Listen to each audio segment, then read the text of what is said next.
I've worked the night shift at a private hospital in downtown Cincinnati. It's not glamorous work, mostly patient transport, assisting nurses, mopping up here and there, but it's steady, quiet, forgettable in the best way. That's what I appreciated most about it. The hours passed in silence, the halls were dim, and nobody expected too much from me. It was a life of routines, of shadows and repetition, and I liked it that way. Or I used to anyway. Everything changed 2 weeks ago. I'd just gotten home from a long, uneventful shift. It was early morning, sky still dark, neighborhood still asleep. I dropped my keys on the counter, kicked off my shoes, and collapsed onto the couch with a lukewarm microwave dinner. I remember zoning out to the sound of the microwaves beeping, food forgotten in my lap, when I noticed the vibration of my phone on the armrest beside me. One missed call, no name, just unknown number, and a new voicemail. Normally, I ignore stuff like that. Spam calls, wrong numbers, it happens all the time. But that morning, something tugged at me. I don't know what made me do it, but I hit play. What I heard wasn't a message, it was breathing. Slow, steady, deliberate breathing. The kind that makes you imagine someone standing just inches away, phone pressed against their lips. No rustling, no clicks, no background noise. Just breathing. And then, right at the end, a single sound. A letter, one letter, spoken in a flat, cold, emotionless male voice. Just one. And then the line cut. I can't even remember what letter it was anymore. I deleted the voicemail and shrugged it off. I really shouldn't have. The next night, the same thing happened. I got home a little before 3 a.m., turned on the television, and was half asleep on the couch when the phone buzzed again. Same number. Another voicemail. I played it. Same breathing. Another letter. By the third night, I started to feel like something was off. I didn't want to admit it, but the letters I was hearing, one per message, were starting to spell something. A name. My name. I told myself it had to be a coincidence. Or some kind of robocall glitch. Maybe they were reading from a list, and my name just happened to be part of it. But deep down, I didn't believe that. The voice didn't sound synthetic. It sounded human, eerily calm, deliberate, as if each letter was chosen with care. By the fifth message, it had spelled out my entire first name, not just part of it, all of it. That's when I started keeping track, writing them down after each call. Every night, always at the exact same time, 3:13 a.m., not a minute earlier, not a minute late, always a voicemail, never a ring. I tried blocking the number, didn't work.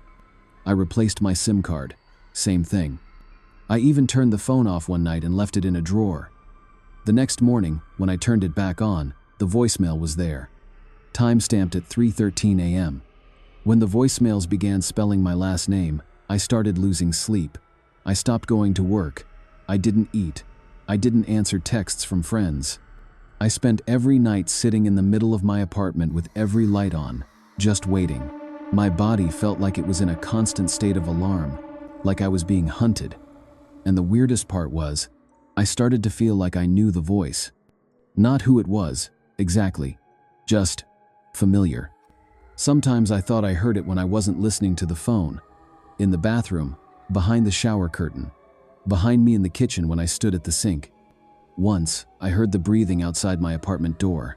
Just breathing, no knock, no footsteps, no retreat. By the time the name was nearly complete, I felt like I was losing my mind. I tried leaving the house during the night, took a long drive across the city, parked in an empty grocery store lot, turned off my phone completely. I just wanted to see what would happen if I wasn't home at the usual time. At 3:13 a.m., the radio in my car went silent. Then the engine cut out. The air around me felt thick, like the pressure had dropped. My phone, which had been turned off and left in the glove box, powered on by itself. New voicemail. I didn't play it until I got home, but I already knew what it would say. Another letter. Another step toward finishing the name. I called my mother tonight. We chatted for a bit about nothing in particular, weather, her garden, a new recipe she tried, until the conversation took an unexpected turn. I asked her a question I hadn't thought about in years. Did I ever do anything strange as a kid? Like sleepwalk?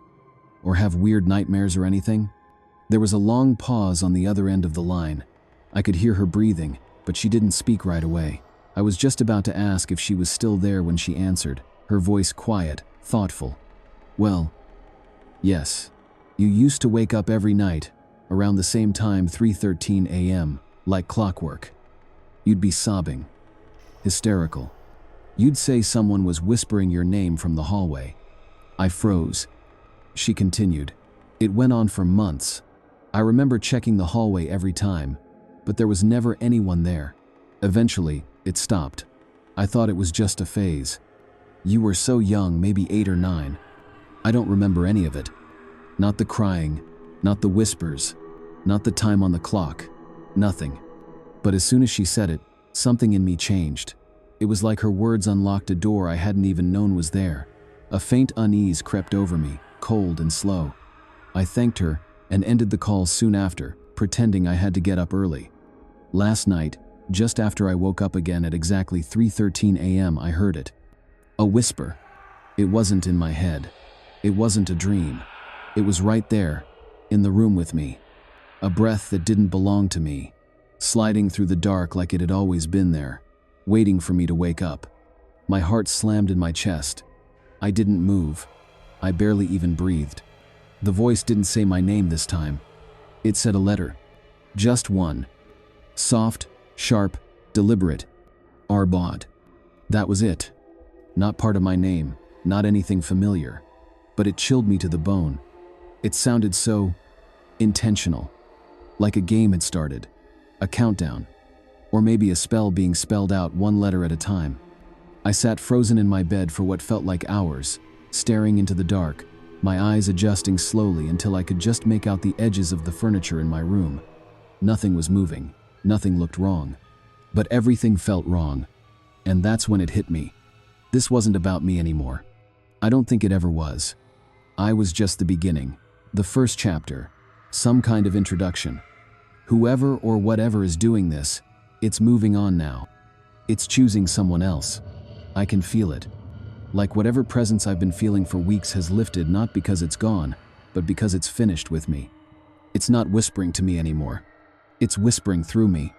All day, I couldn't shake the feeling that something's changed. My phone kept buzzing with blocked calls. No voicemail, just static, then silence. I didn't answer. I couldn't. I already knew what it was. I tried to warn someone.